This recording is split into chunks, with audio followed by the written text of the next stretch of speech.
The 6 demon types introduced in K-pop Demon Hunters proves that this film is much deeper than fans realized.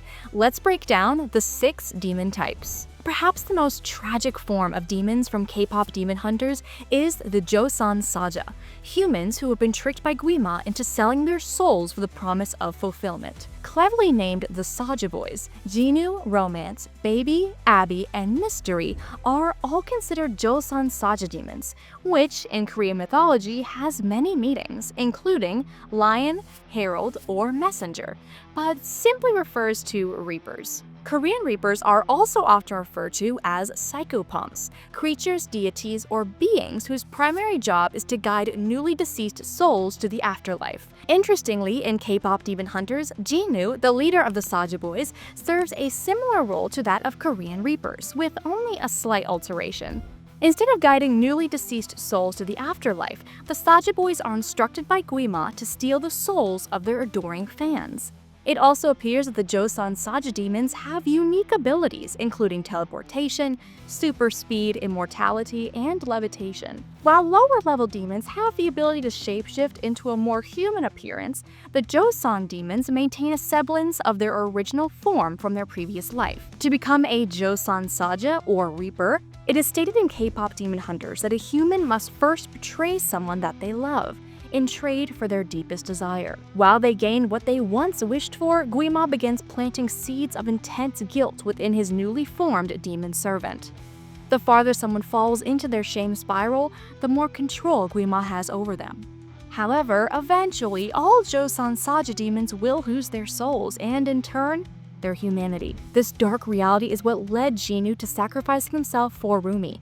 He figured he was going to lose his soul one way or another, so he might as well lend his powers to Rumi in the fight against Guima. One of the most intriguing demons, or rather demon hybrids, in K-pop Demon Hunters is Rumi herself. While Rumi's exact origins are unknown, audiences are told one thing: her father is a demon. Given Rumi's abilities that are unique to demons, including teleportation, it is clear that her demon background isn't just for looks. However, one detail that fans noticed implies that Rumi hasn't just descended from any random demon, but a particularly powerful one. Multiple times throughout the film, Rumi's demon voice manages to shake the Hanmoon. Up until this point, there was no singular demon that had this type of strength. Could it be that Rumi's father isn't just a regular rank demon, but something much more powerful? Other hints sprinkled throughout the film may just imply that Rumi's father is Guima himself. Regardless, one thing is for certain: Rumi stands apart from the rest of the demons. In fact, unlike the other demon types, Rumi's type isn't found in Korean mythology at all. No demon-human hybrids are found in Korean mythology, but they are found in Greek mythology and even biblical stories. Gods in Greek mythology are notorious for their regular trips down to Earth, where they would bear offspring known as demigods. Similar children were born to different types of monsters as well. In the Bible, Nephilim, demon-human hybrids, are also mentioned, and some even speculate that they roam the earth today. While demon-human hybrids aren't necessarily derived from Korean mythology, it is certainly a prominent topic in other religions/cultures. So far, Rumi is the only known demon-human hybrid, but should Netflix decide to bring back the Huntrix for a sequel, this could quickly change. The basic kinds of demons are among the most common in K-pop Demon Hunters.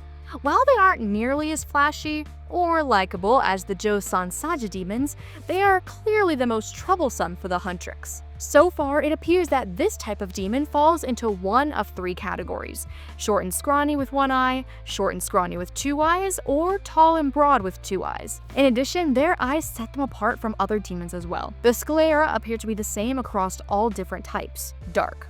However, their irises can vary in color, most commonly appearing in yellow, green, blue, and orange. While the Saja Boys maintain their human appearance with only minimal changes, including eye and skin color, regular demons have a very distinct look. It seems that their common features include pointed ears, claws, huge teeth, and scarring across their skin. However, one thing is consistent across all demon types: their demon marking patterns. You know, the kind that Rumi has tried so desperately to hide. The origins of regular demons are relatively unknown. From K-pop Demon Hunters, it seems that only the Josan Saja demons are of human descent. Taking a deeper dive into Korean mythology, they best match the Dokkaebi, a type of goblin demon. While some tales describe them as one-legged creatures, others refer to them as simply tricksters. While the term Dokkaebi is a pretty wide-ranging term, it might be the best identifier for the regular demon types. However, there is another Korean demon that could very well have been another source of inspiration for the film's writers, an Agui, the hungry demon. It is seen in K-pop demon hunters that the regular demons are able to change their appearance to look more like humans. In Korean mythology, an Agui can also change their appearance according to their current needs. An Agui, like the Josan Saja, was also a former human. However, they didn't necessarily sell their soul. They were simply a gluttonous human who is now suffering in the afterlife. While the demons of K-pop demon hunters don't actually eat people, they do consume human souls, which reflects that of their Korean mythology counterpart, who eat humans to try to satisfy their eternal state of hunger. While they resemble regular demons in many ways, water demons have a few slight differences that set them apart. In K-pop demon hunters, Mira specifically refers to the demons in the bathhouse as water demons. These demons can spawn out of any water source, have long, dark hair, as well as prominent yellow eyes.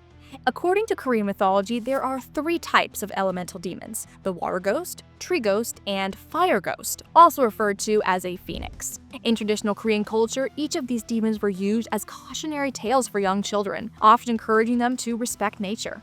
Like Japanese or Greek mythology, water, fire, and tree ghosts reside in their respective elements. For example, water demons were once human, who were not careful and ended up drowning. Now, they seek to drown anyone who comes too close or isn't careful in the water. On the other hand, fire and tree ghosts weren't necessarily bad. They simply respected those who treated nature with kindness and punished those who did not. So far in the K-pop demon hunters universe, it is not made clear whether or not spirits inhabit various elements, nature, or inanimate objects. After all, water demons may very well just be a term coined by Mira. However, should they be the Mulguishin from Korean mythology, it could open up a whole new world of opportunity for the next K-pop demon hunters film. Faceless demons are among the most sinister in K-pop demon hunters. Not only do they arguably have the creepiest appearance out of all the demons, but the fact that they hunt in large groups, as seen in the final battle with the Huntrix, makes them all the more threatening. Faceless demons, unlike the rest of the demon types, have no identifying features to set them apart from each other. Faceless demons are relatively small, scrawny, and, as the name implies, have no facial features at all. Unlike regular demons, faceless demons appear to have very little self-awareness. In terms of battle strategy, they have none, but they are deadly nonetheless. Their strength lies within their massive numbers and ability to quickly overtake a demon hunter. Faceless demons are most likely inspired by egg ghosts, or Taegal Guishin in Korean mythology. Named for their appearance, egg demons are primarily found in wooded areas. While not necessarily true in K-pop demon hunters, it is said that when someone spots an egg ghost, they die instantly. Another unique aspect of these ghosts is their unknown origin. Even in Korean mythology, there is no clear indication of where these demons came from. Often, they are simply referred to as a childless ghost, as they have no ancestors or descendants to perform death rites or memorial services for them. As a result, they wander the earth aimlessly. Given faceless demons are traditionally female in Korean mythology, some speculate that their egg-like appearance could suggest that these women died before giving birth to a child. However, this is far from confirmed in K-pop demon hunters. After all, seen in the final battle, the faceless demons spawn from the underworld, meaning that they don't necessarily wander the earth.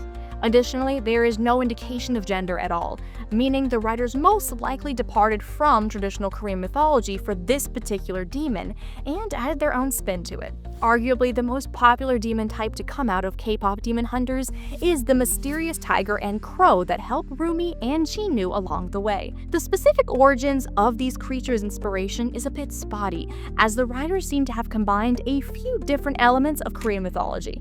It makes the most sense for these creatures to be considered Dokkaebi, mischievous demons that, in some cases, pose no real threat. However, when looking at the specific beliefs behind the tiger and crow animals in Korean myth, there are a few more things to consider before classifying their demon type. The derpy tiger, while almost comedic in K-pop demon hunters, is considered the protector of the mountains in Korean mythology and is very well respected. The tiger spirit is also known as a punisher of evil. However, the blue color is a new addition and not mentioned in Korean mythology. Nevertheless, the tiger stylization itself is exactly as depicted in ancient Korean paintings. As for the three-eyed crow, it is most likely an iteration of the three-legged crow, the sasumokuo, a symbol of the sun. In mythology, its three legs, or in the case of K-pop demon hunters, its three eyes, are a symbol of its connection to the heavens. Interestingly enough, the sasumokuo itself is seen as a bridge between gods and humans. This could very well be the perfect explanation for the tiger and crow's role in the film, considering they are the ones who brought Rumi and Jinwoo together. K-pop Demon Hunters was wildly successful for a multitude of reasons, but its dedication to traditional Korean mythology is certainly high on the list. However, the identity of some entities, such as Rumi, are still unconfirmed, meaning the writers have the perfect opportunity to expand on the world they've created, should a sequel film be in the works. What do you think of these demon-type classifications? What elements of Korean mythology do you hope to see in a potential sequel? Who do you think Rumi's father is, and could it help explain the source of her powers? Let me know your thoughts in the comments below, and don't forget to hit that like button and subscribe for more theories just like these. Thanks again for watching ScreenRant, and I'll see you in the next one.